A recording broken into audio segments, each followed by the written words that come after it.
अस्सलाम वालेकुम, this is Waleed and welcome to my YouTube channel Waleed Khalid 360। आज मैं आपको मिलवाने लगा हूँ एक ऐसे टॉपर से जिन्होंने बहुत कम अरसे में अपना बहुत ज़्यादा नाम बनाया है और बहुत से अवार्ड अपने नाम कर लिए हैं। और मेरे ख्याल में मुझे लगता है कि शायद ये मॉडलिंग करने आए थे और ये अब जो है ना फोटोग्राफी करना शुरू करेंगे। वेलकम ज़माने, क्या हाल है आपका? मैं बेहतरीन सर, आप कैसे? सर ज़बरदस्त। सर ये स्टाइल तो आपका मॉडल्स वाले, आप कैमरे के पीछे कैसे आ गए? यार मतलब कि जो कैमरे के पीछे होते हैं उनका भी हक होता है कि वो तैयार हो, बिल्कुल अपना ख्याल रखें। बिल्कुल ऐसे ही था माइंड के अंदर। I was very late back, जब कॉलेज में भी था, कॉलेज से पहले भी गंदा सा बच्चा नहीं होता, लेकिन शौक ये था कि यार कभी जिंदगी में पैसे होंगे, कभी जिंदगी में कुछ होगा, अपॉर्चुनिटी होगी तो अपने आप का अपना जो है वो हम लोग ख्याल रखेंगे। बस एक मेरा भी ऐसे ही यार, वैसे मैं भी चिपलों में घूमता हूँ। हाँ, भले वैसे आप मुझे देख लें अगर मेरे स्टूडियो के अंदर तो मैं पहचाना नहीं चाहता। लाइक सुबह से आके शाम का ये टाइम होता है कि बंदा थोड़ा तैयार हो जाए। अपना ख्याल रखोगे तो बाकी लोगों का ख्याल रखोगे। जबरदस्त, ये तो बड़ी अच्छी सोच है। तो क्या प्रोजेक्ट्स चल रहे हैं, क्या चीजें चल रही हैं? मार्च के अंदर ये हुआ कि हम लोगों ने बहुत ज़्यादा प्रोजेक्ट्स किए और टीवीसीज भी किए, एडिटोरियल्स भी किए, एकदम चीजें एकदम मतलब कि वो फ्लो इस तरह का था, वो हमारी हिस्ट्री के अंदर, मतलब कि मेरी लाइफ की हिस्ट्री और काजिम जो मेरे साथ करते हैं काम, हमारी हिस्ट्री के अंदर हमने सबसे ज़्यादा कंटेंट जो है उस महीने के अंदर डाइवर्स कंटेंट प्रोड्यूस किया। एंड देन हमें पता चला कि 21 को लॉकडाउन लग रहा है। आई गेस 21 को ही लग रहा था। 21 को लॉकडाउन लग रहा है और उसके बाद क्या हुआ कि 5 महीने 6 महीने हमने काम नहीं किया। वो खा गया, वो खा भी गया। और मैं ये कहता हूँ कि हर बंदे को स्ट्रगल करनी पड़ी, हर बंदे को दोबारा से रिक्रिएट करना पड़े अपनी चीज़ों को, लेकिन वो स्ट्रेंथ बहुत ज़रूरी है, वो पैशन बहुत ज़रूरी है कि दोबारा से आप कहीं से भी चीज़ें स्टार्ट कर सको। तो कौन सी ऐसी वो एक चीज़ थी, कौन सी ऐसी स्ट्रेंथ थी या कौन सा ऐसा बंदा था फैमिली में कोई होता है, किसी की माँ होती है, किसी का भाई होता है कि उनके लिए कीप मूविंग ऑन, के हर चीज़ स्ट्रगल है, कोई मसला मैं कर लूँगा। हम मिडिल क्लास फैमिली से बिलोंग करने वाले हैं, सारे सेल्फ में हैं। मेरे बाप ने सारी ज़िंदगी स्ट्रगल की है, वो बच्चों से दूर रहे हैं हम लोगों से। तो मैं जब बड़ा हुआ तो मुझे समझ आई थोड़ी सी कि यार हम रोते रहते हैं चीज़ों के बारे में। और फिर मैं अपने बड़े भाई के पास गया, जो मेरी इंस्पिरेशन है कि लाइफ गुजारनी किस तरीके से। मैं अपने बड़े भाई के पास गया, थीसिस ईयर था मेरा, टर्निंग पॉइंट की जो आप बात कर रहे हैं। तो मैं अपने बड़े भाई के पास गया और मैं रोना शुरू हो गया और मैंने कहा कि मेरा बाप जो है मुझे समझता नहीं। आधा घंटा में रोता रहा। मैंने कहा चुप कराया और मुझे कहते कि ये मसला क्या है, तो मुझे एक बताओ सेंटेंस में एक मसला बता दो। तो मैंने बताया कि मेरा बाप मुझे नहीं समझता। तो इंस्टेंट जवाब आया आगे से, मैंने कहा तुम अपने बाप को समझते हो? और मैंने सोचा कि मुझे तो इसका जवाब आता है, भले वो होता है कि क्वेश्चन पेपर आपके सामने आ जाएगा और आपको लगता है कि मैं आपको पढ़ के बोल दूंगा, लेकिन फिर मैं बोलने लगा और फिर मैं समझ नहीं कि क्या बोलूं, क्योंकि मैंने बारे सोचा ही शायद मैं अपने बाप को तो जानता ही नहीं। और फिर मैं थीसिस ईयर के अंदर मैं रोज शाम को घर जाता था, 3 घंटे में अपने बाप के साथ बैठता था जब वो ऑफिस से वापस आते थे। उनकी क्या स्ट्रेस थी, क्या सारा दिन का।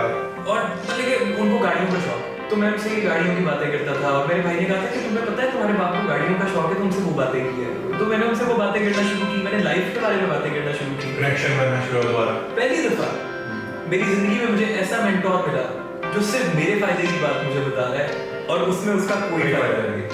और मैं उस टेबल पे बैठ के ऑब्जर्व करता था अपने बाप के साथ कि यार मतलब कि किस तरह का इंसान, सारी जिंदगी बाहर गुजार दी, बच्चों के लिए आज तक अपने कपड़े नहीं खरीदे, बच्चों के कपड़े खरीदे, एजुकेशन दी, बच्चों सैक्रिफाइस कर दी, किस वजह से, क्या है इस तरह की चीज। एंड देन लाइक काफी अरसे मतलब उनके साथ बड़ा एक अच्छा कनेक्शन बन गया जो मेरे सारे बड़े भाइयों का नहीं था, जो मेरा था, क्योंकि मैं आई एम द यंगेस्ट। हालांकि बड़े भाई ने एडवाइस दी थी, मैं छोटा हूँ, मैं जरा थोड़ा लंबी हो जाता हूँ, बाकी भाई नहीं होते, वो बर्दाश्त कर लेते हैं, मेरे अंदर बर्दाश्त नहीं होती।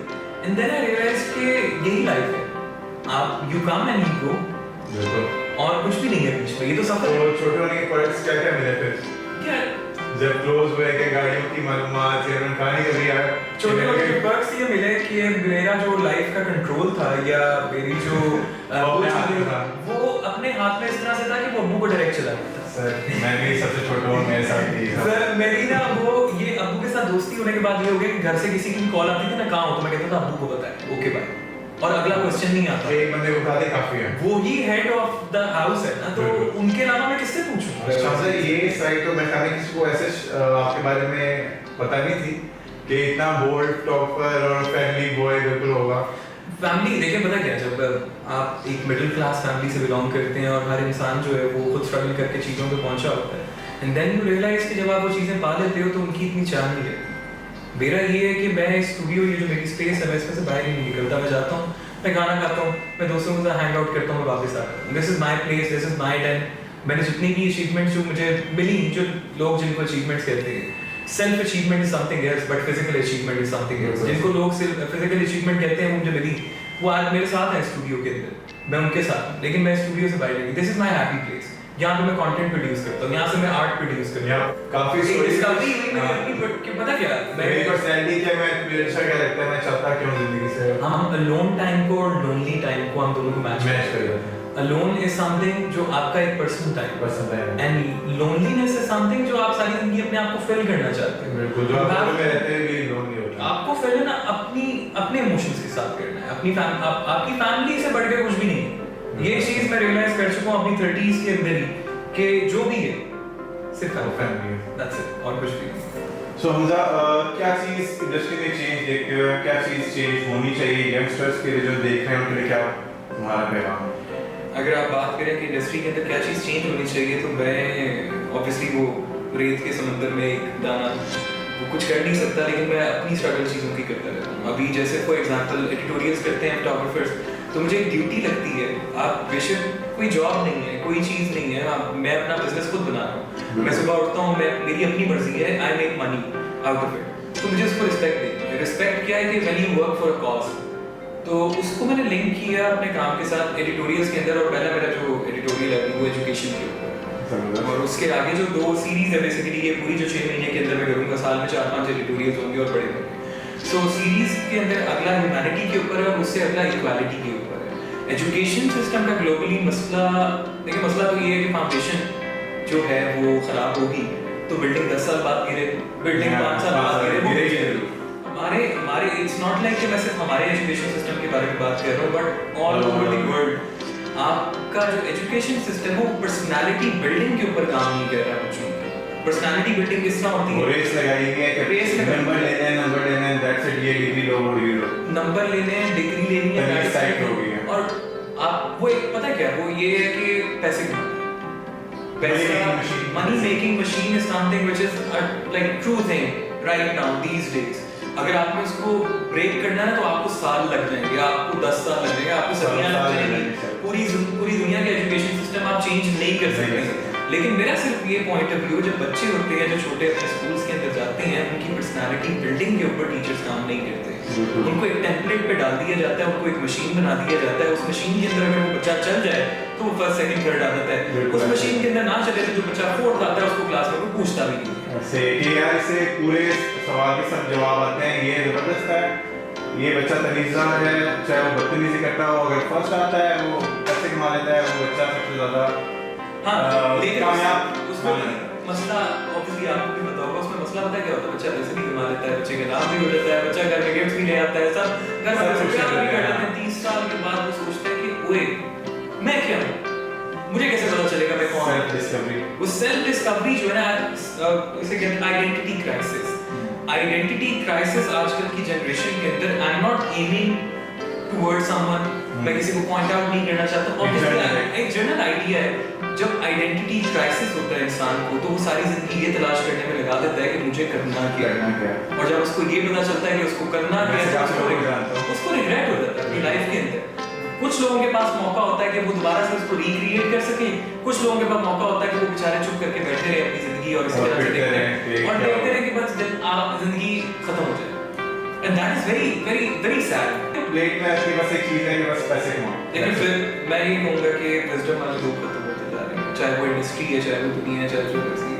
यही चीज किसी बेटी से किस तरह बिहेव करना है, अपने से छोटे से किस तरह बिहेव करना है। एग्जैक्टली, मतलब ये चीजें इतनी मैटर करती है कि आप पता है बच्चों को क्या सिखा रहे होते हो, खाना इस तरह से ना खाओ, ये इस तरह से ना करो, तुमने खिलौना तोड़ दिया, क्यों तोड़ दिया। मतलब बच्चों को आप लॉजिक नहीं देते हो कभी भी चीज की,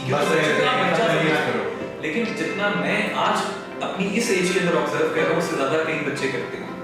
मैं यानी कि बचपन में जितना चीजों को ऑब्जर्व करता था और फील करता था ना, उतना आज नहीं करता। तो जब वो उस टाइम वो राइट टाइम था मुझे ये बताने के लिए कि ब्रो तुमने सैड नहीं होना लाइफ के अंदर, life moves on, life goes on, आपकी जिंदगी कभी खत्म नहीं होती, आपने खुशी से गुजारनी है। उस टाइम की बात अगर मेरे दिमाग में होती तो आज मुझे ये सेल्फ एक्सप्लोर करने और ये चीजें एक्सप्लोर करने की जरूरत नहीं होती। मैं आपको एक लफ्ज बोलूंगा और आपको एक लफ्ज में उसका जवाब देना होगा। Woman crush. No one. Really? Best friend. Cousin. Fashion. Fashion. Comfort. Photography. Emotions. Vacation. Alone.